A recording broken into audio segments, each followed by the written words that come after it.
Hello बच्चा लोग, कैसे है? सब बढ़िया। Welcome to my channel Physics Bazaar. तो लास्ट लेक्चर में अपन ने क्या किया था यार, क्वेश्चन सॉल्व किए थे एससी वर्मा का था, ठीक है। उसमें मैंने क्वेश्चंस कराया था, तो उसमें एक बच्चे ने कमेंट किया था कि सर आप अभी हम अपना 12th का बोर्ड एग्ज़ाम आ रहा है, उसमें से एटम एंड न्यूक्लियाई चैप्टर का जो क्वेश्चंस है उसके कुछ एनसीईआरटी या फिर कुछ बोर्ड से रिलेटेड इंपॉर्टेंट क्वेश्चंस बता दीजिए, ऐसा करके उसने कमेंट किया था, ठीक है। तो कल शायद उसने फिर कमेंट किया था कि आप वीडियो क्यों नहीं डाल रहे हो। तो मैं नहीं डाल पाया था क्योंकि मैं क्वेश्चंस फाइंड कर रहा था, है ना, कि कौन कौन सा क्वेश्चन कितने मतलब कौन कौन सी ईयर में रिपीट हुआ इस चीज़ को। तो ठीक है वहाँ तक किया था, इसलिए मैं नहीं बना पाया था यार कल वीडियो। तो ठीक है, वो सब बात छोड़ते हैं। आज क्वेश्चन से लेकर आया हूँ वैसे ही आपका बोर्ड के लिए है, ठीक है। 12th बोर्ड के लिए थोड़ा ज़्यादा इंपॉर्टेंट है और ये क्वेश्चन कई बार रिपीट हुआ है, ठीक है। जैसे कि यहाँ 23-24 है ना, इस ईयर में रिपीट हुआ है। तो ज़्यादा मार्क्स का नहीं है, छोटे छोटे मार्क्स का मैं ऐसा करके और इसका प्लेलिस्ट बना रहा हूँ, ठीक है। इसमें मैं बहुत सारे और क्वेश्चंस रहेंगे, मैं क्वेश्चन को ही कराऊंगा, ना कि थ्योरी कराऊंगा, ठीक।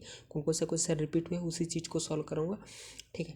तो चलो स्टार्ट करते हैं कोई बिना देरी के। ओके, तो इसने क्या दिया है, एक क्वेश्चन से दिया है। क्वेश्चन क्या बोला है कि इसने एक हाइड्रोजन एटम है जिसका रेडियस है A0 = 0.53 है।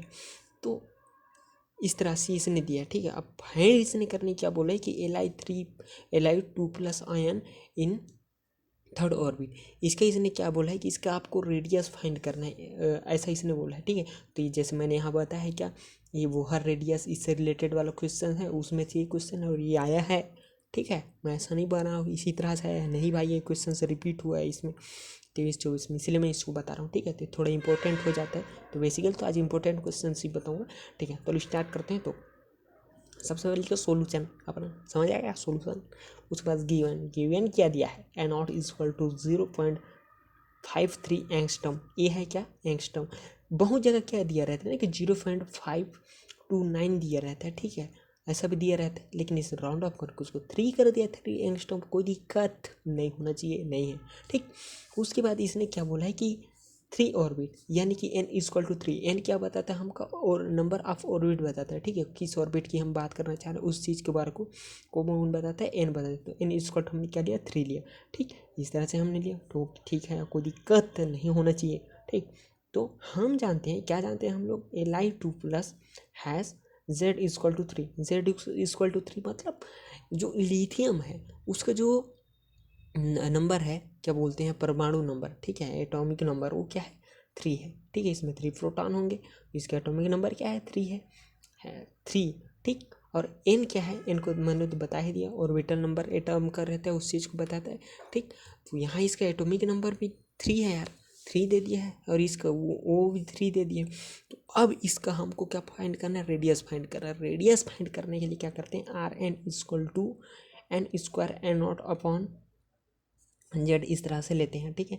एनोट बहुत जगह क्या दिए रहते हैं ना, जैसे यहाँ एनोट करके दिया है ना, एनोट नहीं दिए रहेगा, ठीक है।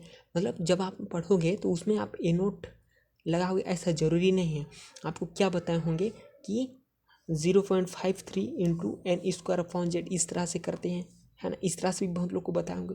तो इसने क्या दिया है, इसने एनोट का अलग से वैल्यू दिया है, जहाँ जैसे इसको मतलब खुद से जब दिया रहता है ना, हम खुद से लेते हैं तो क्या लेते हैं, 0.529 इस तरह से लेते हैं, लेकिन इसने खुद राउंड ऑफ करके इसको 3 कर दिया यार, 0.53, है ना। और बोला भी है कि ये इसके बराबर है, A0 के बराबर, A0 यहाँ भी है। तो ठीक है भाई, वो सब उतना समझ आ गया, वैसा भी कर देता है कभी बार, ठीक है। तो यहाँ इसने नहीं किया तो इसकी बात करते हैं, हम उसी बात का ही करें ना, तो ठीक है। तो Rn = N²/N0/Z, ठीक है। एन की जगह अपन को रखना है क्या है, N = क्या रख रहे हैं, 3, तो उसके जगह क्या लिखा है, 3 क्या है, ऑर्बिटल नंबर, इसका स्क्वायर करें इंटू एनोट। एनोट की वैल्यू क्या दिया है, 0.53, ठीक है। 53 का 53 हो गया, अपॉन में क्या लिखना है, जेड का वैल्यू क्या है, 3, ठीक। लिख लिया 3, ओके बॉस, कोई दिक्कत नहीं है। यहाँ से एक 3 3 मार दो, मर गया, ठीक है। तो 3 × 0.53 इतना एंगस्ट्रम आ गया, ठीक है।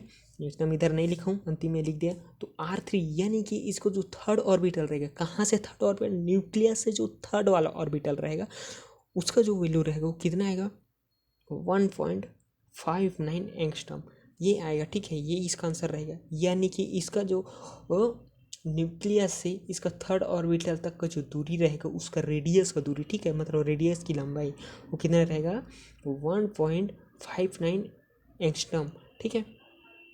अब एंगस्ट्रम को हम क्या लिख सकते हैं, एंगस्ट्रम को हम लिख सकते हैं 10 सेंटीमीटर, ठीक, इस तरह से होता है 10 बोला ना, -10 मीटर होता है, 10 नहीं होता है ना, ठीक, इस तरह से होता है। तो यहाँ तक समझ आया। तो अब समझते हैं नेक्स्ट क्वेश्चन को, ठीक है।